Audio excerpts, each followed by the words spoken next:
educational topics, some actionable material, as well as hit on your contribution to the show, which is your questions and comments. Those are always number one for us. So we're going to talk about the market performance and run down some show topics right after we answer our first caller question right here from 888-99-CHART.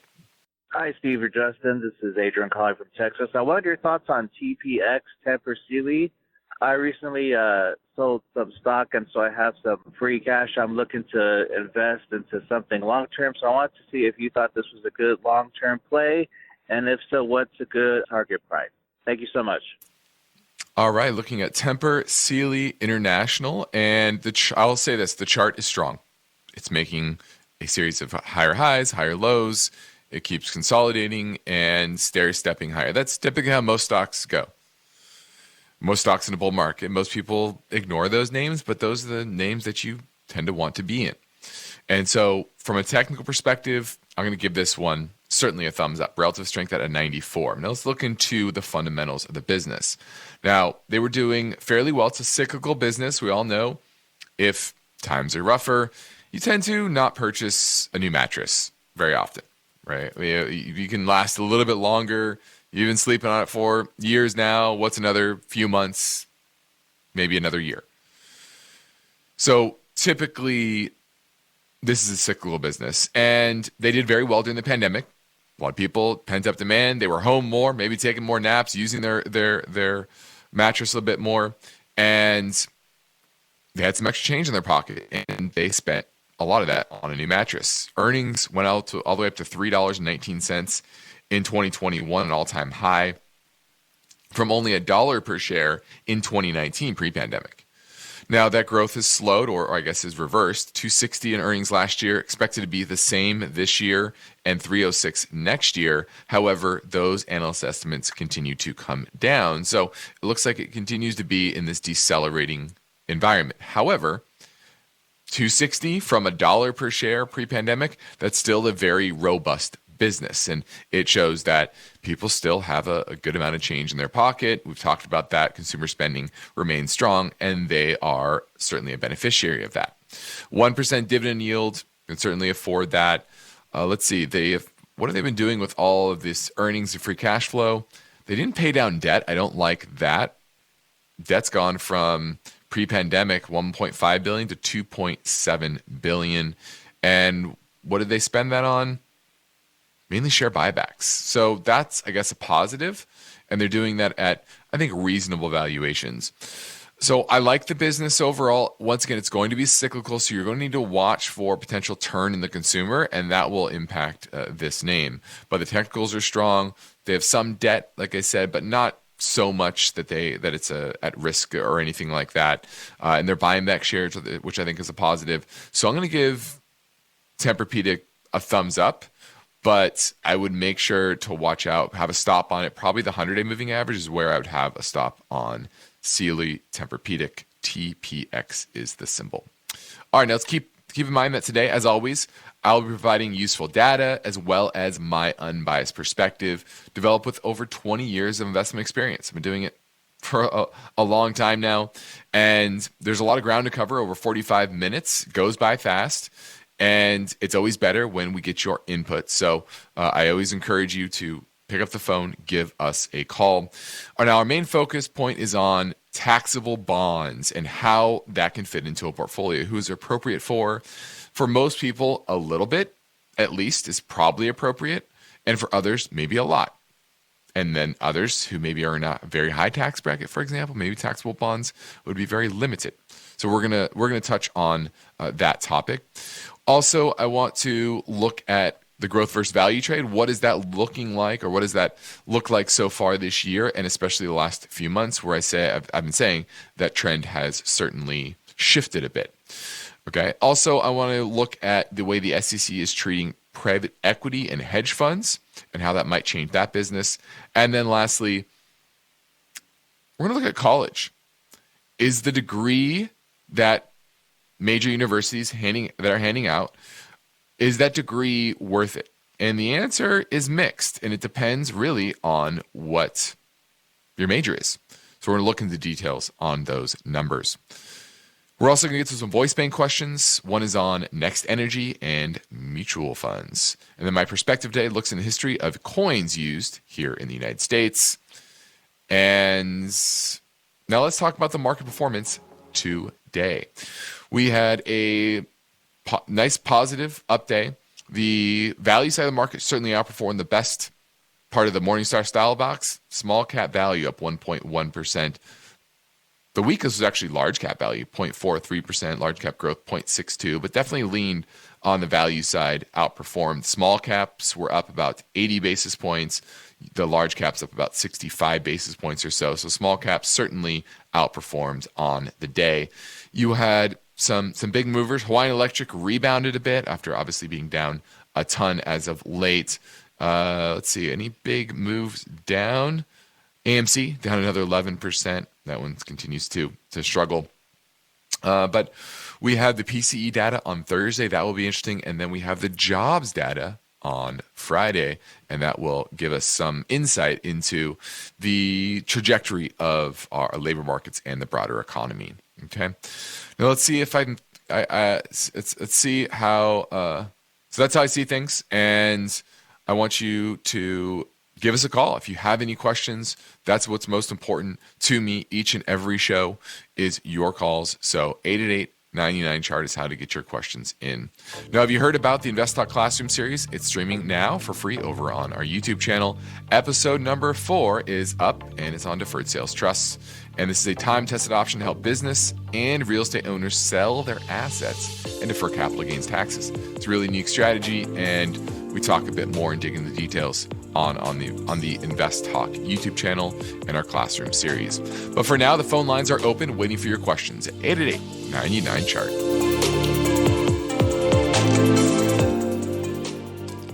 When listener questions are played on the InvestTalk podcast, how do you guys determine a value stock? the caller voices are amplified many thousands of times. Just wanted to get your opinion on JP Morgan and BAC. How do you see this looking forward? I'm 25 years old and have a question about retirement funds.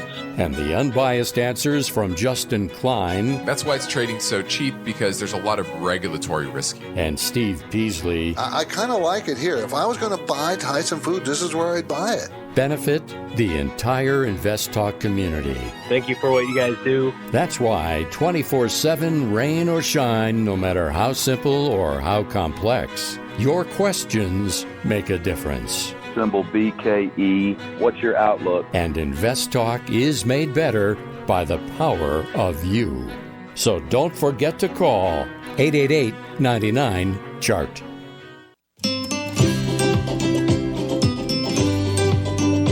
Everybody wants a secure financial future, but getting there takes strategy, discipline, and the right information. Justin Klein is ready to provide his unbiased answers. So don't forget to call InvestTalk, 888-99-CHART. Now, my main focus point looks into the story. There's a strategy to using taxable bonds in a portfolio, and it depends on your risk tolerance level, your end goals. But let's dig into this. Now, the first question is, should you have bonds in your portfolio?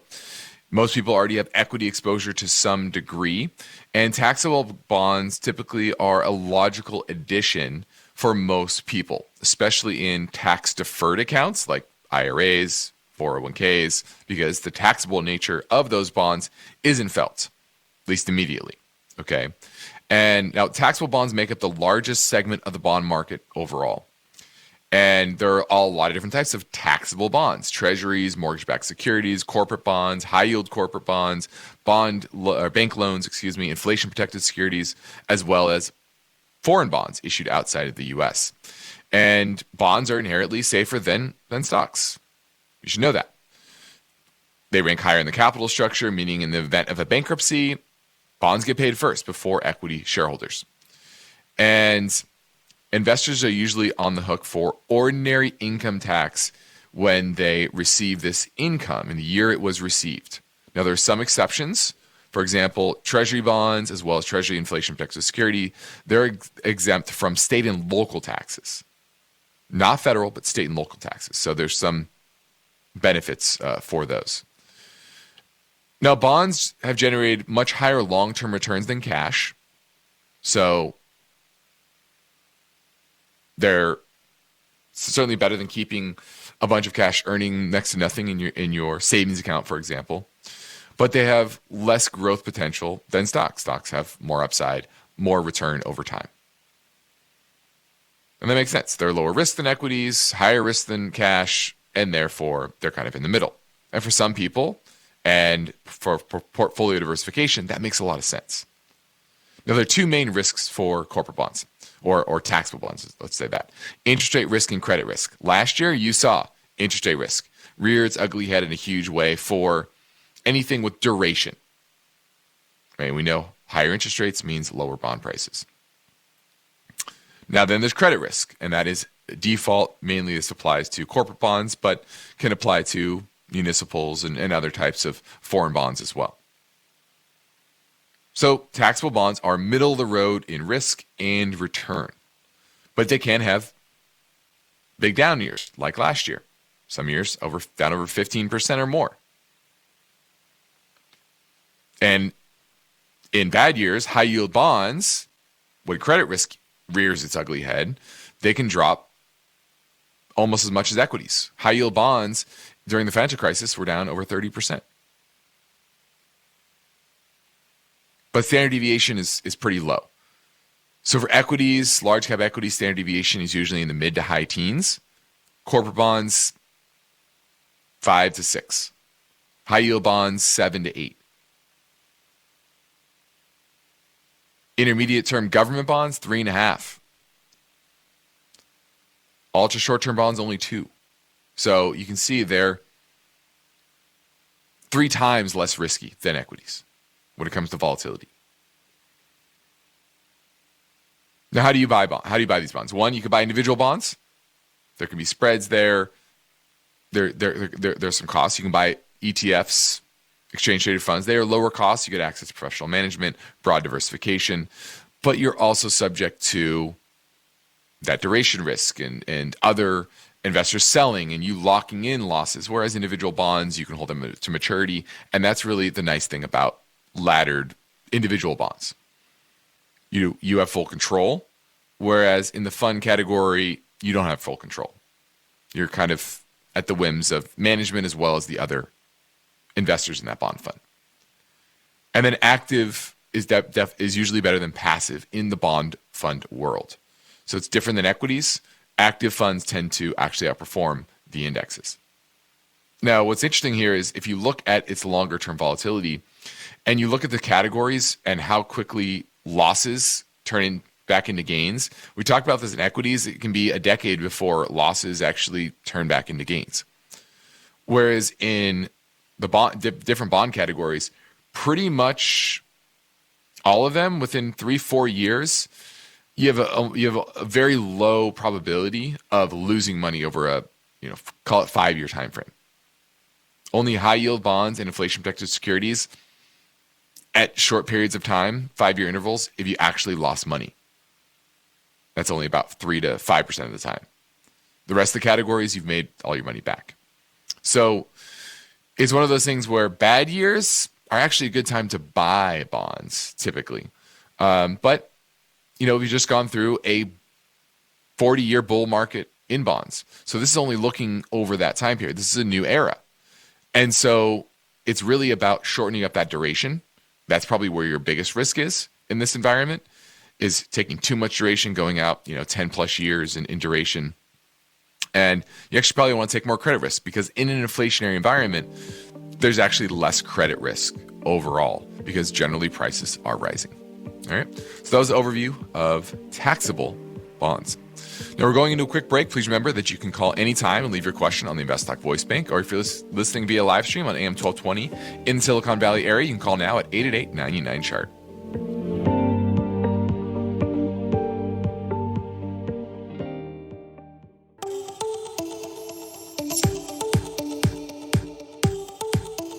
One of the most rewarding things I do each weekday is host the InvestTalk podcast. I truly enjoy helping investors. And I know that every question counts and every answer I provide will be unbiased. You, the caller, get to chart the course for each InvestTalk podcast. Call with your questions anytime, day or night, 888-99-CHART. Let's go to Gene in North Carolina. Wants to talk about taxable bonds. Hey, Justin. Thanks for taking my call. I wanted to follow up on your comments about taxable bonds. Mm-hmm. So in a taxable account, there are two components of a taxable bond that can be taxed. The note amount that you pay on a regular basis, and also if there's any capital gains. Mm-hmm. And I think there's something unique about this particular cycle right now that we're in bonds, where bonds that were issued, let's say corporate bonds that were issued more than a year ago, that had a very low coupon, mm-hmm. that are right now trading on the secondary level. Mm-hmm. To get the same yield to maturity, many of them are selling below par. Very so much if you hold them for more than a year, mm-hmm. and to maturity, and they redeemed at par, there is a capital gain component, and because it's a long-term capital gain, that amount of your gain is possibly taxed on, depending on your tax bracket, at a much lower rate than the coupon is. Yeah, that is something that I think is most people haven't seen that in a while, right? Most bonds were trading at premiums because interest rates kind of went down, down, down. But now that is a new feature, and I actually like a lot of those. A lot of people focus on income of the bond, and they look at a coupon that might be only 1.5% or 2%. They say it's too low, but we look at it as your total gain. There's two parts of the return, like you said, is the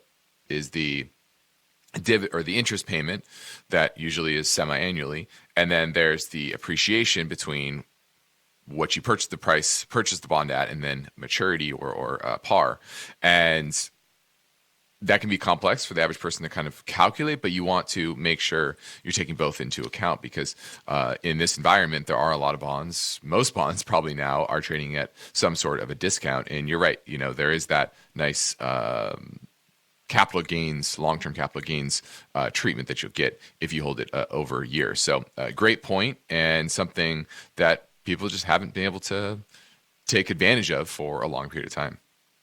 All right. Now let's grab another caller question from 888-99-CHART. Hey, Justin or Steve. My name is Nicholas from Lincoln, California, and I wanted to get your thoughts on two stocks, NextEra Energy, ticker symbol NEE, and Enphase Energy, ENPH. My question is kind of twofold. One, is now a good time to get into either of these stocks? They both seem to be in multi-year lows right now, in a sector that's kind of beat up. And two, these are both stocks I would plan on holding for a minimum of 5 years, if not much longer than that. And I just wanted to get your thoughts on, are these good long-term holds? They both seem to be leaders in their field, and both in either solar or alternative energy, which seems to have kind of a long-term trend of more and more solar and alternative energy. I just want to get your thoughts. Again, NextEra Energy and Enphase Energy, is now a good time to buy? And regardless of that, do you feel they're good longer-term investments? Thanks for your time, and all that you do. No, this is NextEra Energy. This is a utility out of Florida. Basically, it's Florida Power and Light. That is its main business, and that distributes 6 million customers in Florida. But it also has a renewable energy segment that generates and sells power throughout the United States and Canada. And that includes natural gas, nuclear, wind, as well as solar. And the issue here with NextEra and a lot of these green energy names is that the cost of capital being so high has made a lot of these projects a lot less economical. And that's really the issue here. And if you look at, for example, NextEra's free cash flow, it's very negative. And a lot of that is because it's putting out a large capital outlay for these projects, and they're selling that power back to the the grid, to utilities, and to customers. And those are very economical when interest rates are very low, or a lot more economical. Let's just say that. Some of them still weren't at 3 or 4% interest rates. But now those interest rates are many times double digits, and it just doesn't make sense as much as it used to. And so there's a readjustment phase that the entire industry is going through. And then you got on top of that where a lot of the inputs to these green energy projects are coming from China. And we know the geopolitical problems there. We know that there's environmental issues in China that they internally are trying to fix. And one of those is producing solar cells using coal. Very dirty way of creating these solar cells. And that's changed. And there's obviously regulations that are in the CHIPS Act and the Inflation Reduction Act and all of that. And so the trends, the underlying structural trends within the space make it just a lot more difficult to navigate. And so neither one of these get me excited. The technicals on both are terrible. The balance sheets for both Enphase and NextEra are bad. So I don't see either one of these as exciting to get into at the current levels, and they need to go much lower. All right. Now we're heading into a break, so give me a call now at 888-99-CHART.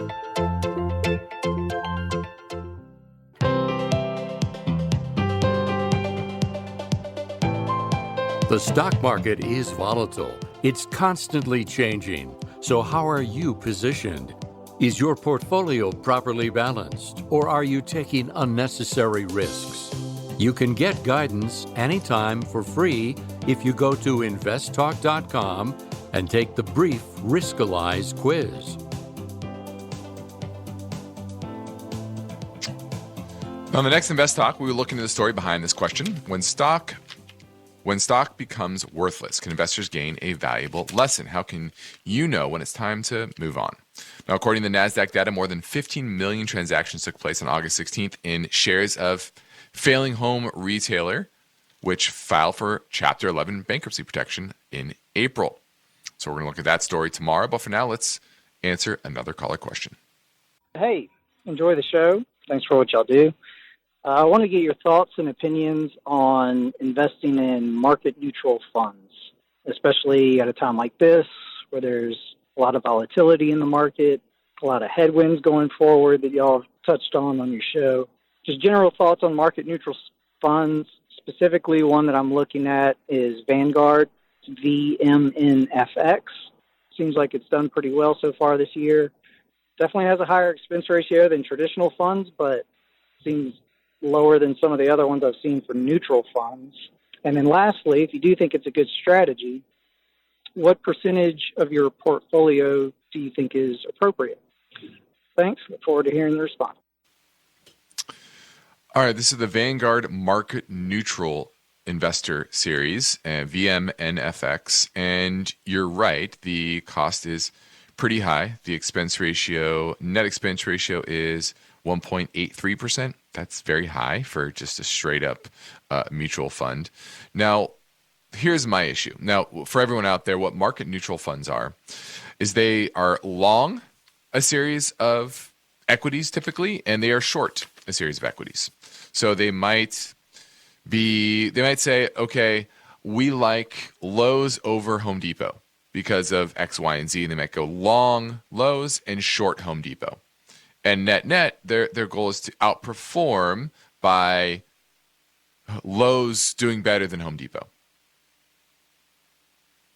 And that means in relative terms. So you could have a situation where the market goes down 20%. But because you're market neutral, as long as Lowe's outperforms, maybe it goes down less than Home Depot, for example, you're going to be up, right? Because the gains in the short outweigh the losses in the long. That's one example. Now, I don't know exactly what they're holding or anything like that.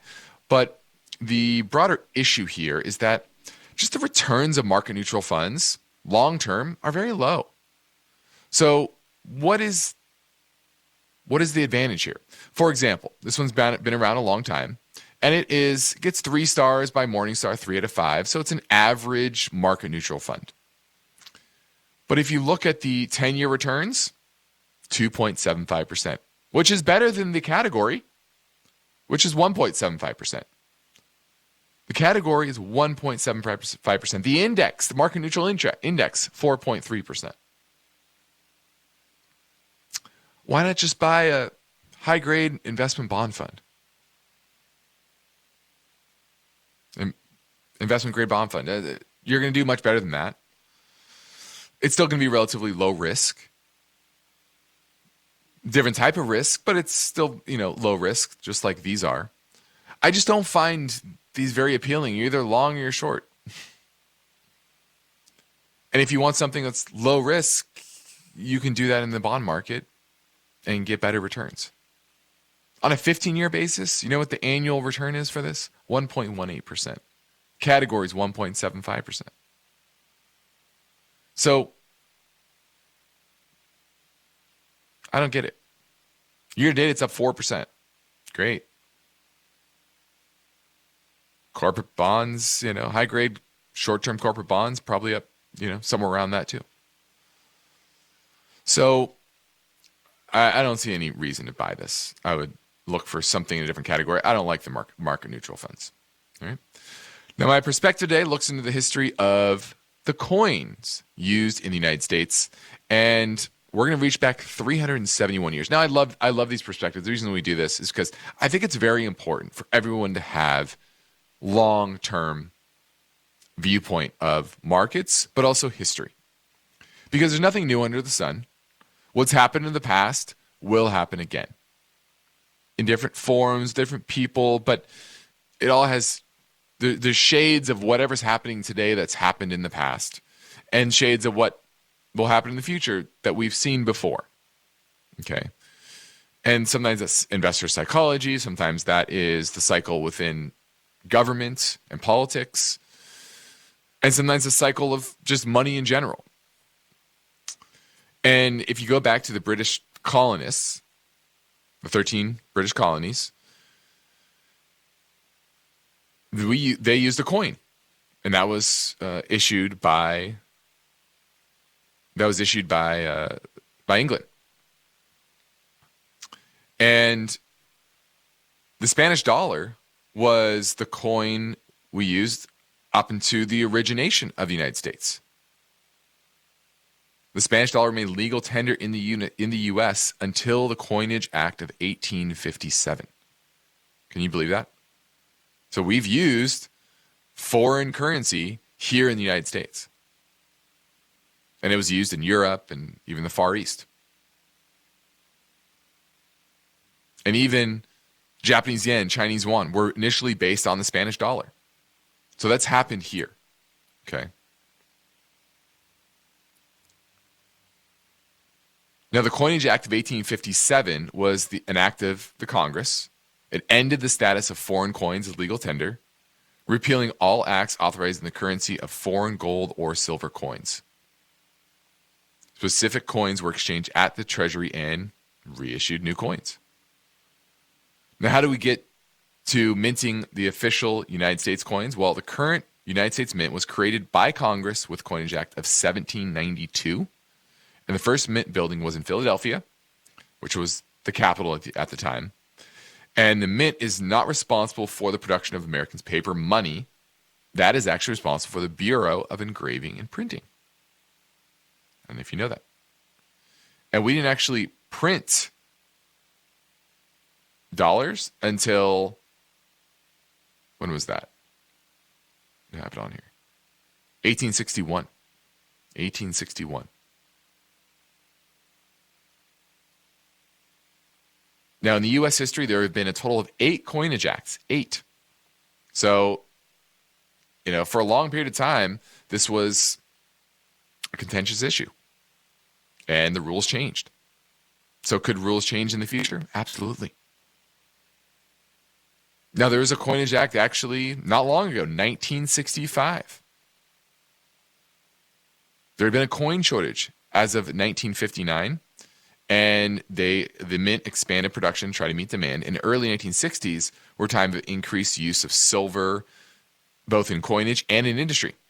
So the price of silver was going up, and this capped it at $1.29 per ounce by government sale at that price. Today, silver is worth $24.27 per ounce. $24.27 per ounce. Now, if we count for inflation, silver today priced less than the inflation-adjusted dollar in 1960. If we did, it would be $30.88 if we matched it for inflation. So this topic could go on forever, but let me wrap it up with a note on gold. What year did the U.S. stop making gold coins? 1933. And that was part of legislation to stabilize gold's value during the Great Depression. The mint stopped producing gold coins. It banned the private ownership of gold coins and bullion, and the law changed in 1974. But the mint no longer used gold for circulating coinage. So that's a brief history on coins and hard assets, which, I think we're going back to an era where hard assets are going to be more important in an era of inflation. So I wanted to touch on that because it gives a good understanding of where history is and the fact that money and the way money is handled today will change at some point. Okay. Now let's touch a bit on the growth versus value trade. I've talked about this now for a couple months, that the trade is starting to reemerge after last year, huge outperformance of value over growth. Growth's had a bit of a comeback the first half of this year. But so far in the second half, that's actually reversing. Now, since June, growth stocks are down about 3.1%, where value stocks, and this was as of Friday's close, value stocks were actually down just 0.3%. Okay, so growth down 3.1%, value only down 0.3% since the end of June. The large value stocks have done the best. They're actually, large cap value is up 0.3% for the second half of the year. Large cap blend up 0.1%. Those are the only two in the Morningstar style box that are actually up so far this year. And obviously today, that gained ground a little bit more. Now, what kind of stocks help that so far? Well, it's been financial services, healthcare, energy, and parts of the technology space. Yes, there are technology stocks that are considered value. Now, in general, drug manufacturers and insurance companies have been the leading contributors, but oil and gas company EOG has had the largest impact in the overall value index gains. Second would be Amgen, the second largest contributor, up 17% in the second half, followed by heavyweight financial conglomerate Berkshire Hathaway. Now, if you look back 1 year, it's about the same, okay, about equal. Value and growth today, probably value beat it. So you're going to say value's probably up slightly over the last 12 months. But then you go back to the beginning of last year, obviously value's greatly outperformed. And over a 3-year trailing period, value stocks are up 14%, whereas growth stocks are are only up 3.3% over a 3-year period. Now, what part did the best? Small cap value up 18.1% over the last 3 years. The worst, small cap growth, down 1.2% annually. So, good little overview there. And what's interesting is you still have, over the past couple of months, some big movers. Look at the AI space, right? NVIDIA up big. So, value is still outperforming, even with some big growth stocks doing very well and some value stocks really getting hurt. Hawaiian Electric, obviously, down because of the Lahaina fires. Dick's Sporting Goods, Macy's, Dollar Tree, those are all down pretty big. But in general, you still have the value side outperforming. So I thought that was an interesting rundown of the growth versus value trade so far in the back half of this year and kind of looking back over the past 18 to 36 months. Now, this is InvestTalk. Let's keep things moving and go back to our voice bank for a question that came in earlier on 888-99-CHART. This is Marcos Luna from Coalinga, California, and I'm calling about a question for Justin about ticker symbol CPA. Copa Holdings. It's my take on the airlines. And I know this is a South American-based company, but the fundamentals are really good. And I just wanted to know, is this thing a strong company for years to come? Hold time is about minimum 3 to 5 years. Can't wait for your answer. Thanks for all that you guys do. Have a good day. All right, this is Copa Holdings. Let's see, what country is it out of? Out of Panama. Panama City. It operates airline passengers as well as cargo services through its subsidiaries. Looks like its hub is in Panama City.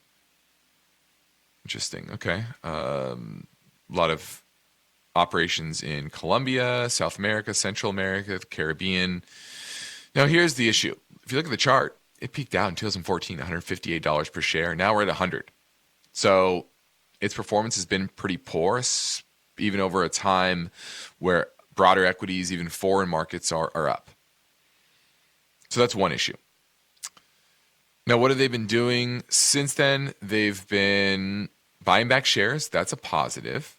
Okay, I like that. 44 million shares in 2014, now only 39 million. So not a big drop, but a drop nonetheless. Its profitability, return on equity, 23%. But historically, the return on equity has been in a downtrend. I think that's, the kind of broader issue here is that profitability continues to get worse. Although recently it's got a bit better. So you have this longer term trend of profitability suffering, but near term it's doing well. 2019, pre-pandemic, it made $7.92. Lost money in 2020. That's expected during COVID. Barely made money in 2021. Made $8.26 last year. Supposed to make $14.64 this year. And I think that's what you're looking at. If you look going forward, if they actually are going to make 14 and change this year, 16 and change next year, it's a low multiple. Obviously, there are risks with the geopolitical risks with the areas that they operate. They do have a good amount of debt in their balance sheet. That's a bit of an issue for me. The technicals, let me look at the technicals. It did have a recent big drop. Pullback and to the 200-day moving average, which I will say is good support, has bounced off there. But this was a pretty strong decline from 120 all the way down to the low 90s in just a span of a few weeks. So that is my issue, is the technicals have reversed. And the last time it had a big reversal after a big run, because remember, this says run from middle of last year, it was around mid-50s, then ran to 120, so doubled in the span of a year, and a big reversal on the monthly chart. And so technically, I don't like that recent setup, and I don't like the longer-term trajectory of profitability. So I'm passing on CPA because of all of those reasons. All right, thanks for the call. This is InvestTalk. I'm Justin Klein. We have one goal here each and every weekday, and that's to help you achieve your own version of financial freedom. Everyone's starting from a different place, and your goals are different, but the principles are largely the same. So that's what we're here to help you master. So our work continues after this final break. So if you have a question, you want to get it in right now at 888-99-CHART.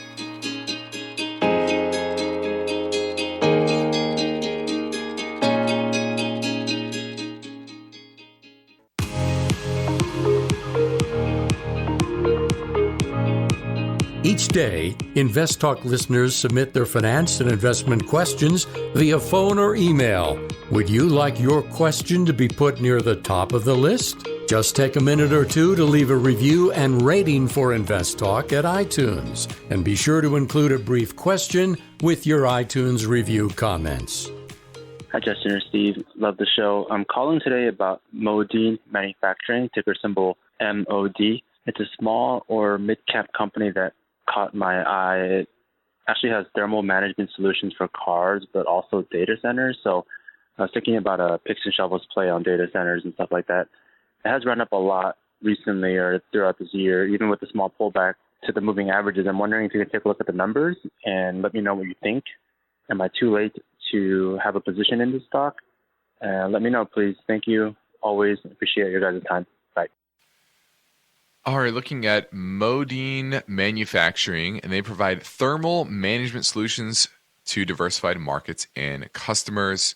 So powertrain cooling products, engine cooling assemblies, radiators, condensers, charge air coolers, etc. So really about thermal management. And this is very interesting. I've actually never heard of this name. It's still a pretty small market cap, even after this recent run, about $2.5 billion. But it was at $8 last year at this time, and now it's at $46.81. And that's because earnings have really taken a step change higher from $1.95 last year. So it's to make $2.89 this year and $3.38 next year. No dividend, a little bit of debt, but it's fine. Nothing too crazy. What I like about this is that A, it's profitable, right? Return on equity, 35%, very high. Strong balance sheet. And these are the plays. This is for data management. I think that's certainly possible, but this is more an EV play. More and more companies going towards EVs. I think that is something that they can help with. Advanced solutions for electric vehicles as well as data centers. Data center sales are up 55%. Advanced solutions for EVs up 25% year over year. So these are some nice numbers here. And these are what I call picks and shovel types of businesses. And these are far better to invest in than your EV manufacturer, for example. Because these are crucial components, especially in an era where more and more things are getting electrified, and thermal management is very important. And so I like this. It's repurchasing 100,000 shares, or did during the quarter. Repurchased 400,000 shares over the last year. It's about 1% of the float. Now, it is technically overbought.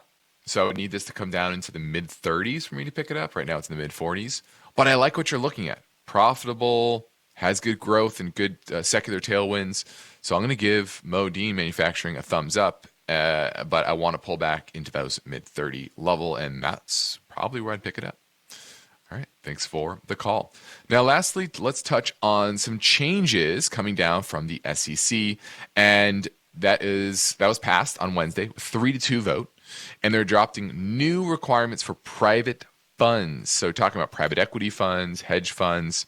And so this is impacting pension funds, university endowments, wealthy individuals. And I really like this change because what it does is it forces them to, do an audit. A lot of these private funds don't undergo an annual audit. Now they have to. And they don't have to detail performance and expenses. Now they have to. Before that was just kind of negotiated with whoever was investing and saying, hey, these are sophisticated investors, endowment funds, pension plans, wealthy individuals. We don't need regulation around this. And the SEC, Gary Gensler, says no. Says our investors, large or small, benefit from greater transparency, end quote. And I completely agree with this. I think this is a great push. And there's been not a lot of oversight. And now industry groups have tried to fend off these rules for more than a year, and they still didn't go through with eliminating the carried interest loophole. But ultimately, this is going to mean good things for, I think, everybody in the investment world. And that Better Markets, an advocacy group and within the space, said the SEC rules marked an improvement, but still left investors in private funds exposed to shady practices. So it doesn't go all the way, but it certainly will help a lot to get rid of some of the shadiness within that industry and bring transparency to a lot of those funds that you really don't know how they're calculating things and what exactly that performance looks like over time. All right, that does it. I'm Justin Klein. This completes another InvestTalk program. Steve and I thank you for listening, and we encourage you to tell your friends and family about our free podcast downloads, which you can find anytime at iTunes, Spotify, or Google Play. And be sure to rate and review on iTunes as well. We've now achieved more than 55 million downloads since it all began. Remember to follow the InvestTalk channels on social media and join the InvestTalk community. Independent thinking, shared success. This is InvestTalk. Good night. InvestTalk is a trademark of KPP Financial. Because of the nature of the interactive dialogue inherent in the format of this program, it's important for the listener to understand that not all comments made will apply to them. Specifically, nothing said shall be taken to be investment advice, or shall statements on this program be considered an offer to buy or sell security. Because such advice is rendered solely on an individual basis and at times will require that the investor review a prospectus before investing. InvestTalk is a copyrighted program of Klein, Pavlis, and Peasley Financial, a registered investment advisor firm which retains all rights. For more information regarding KPP's investment advisors, call 1-800-557-5461.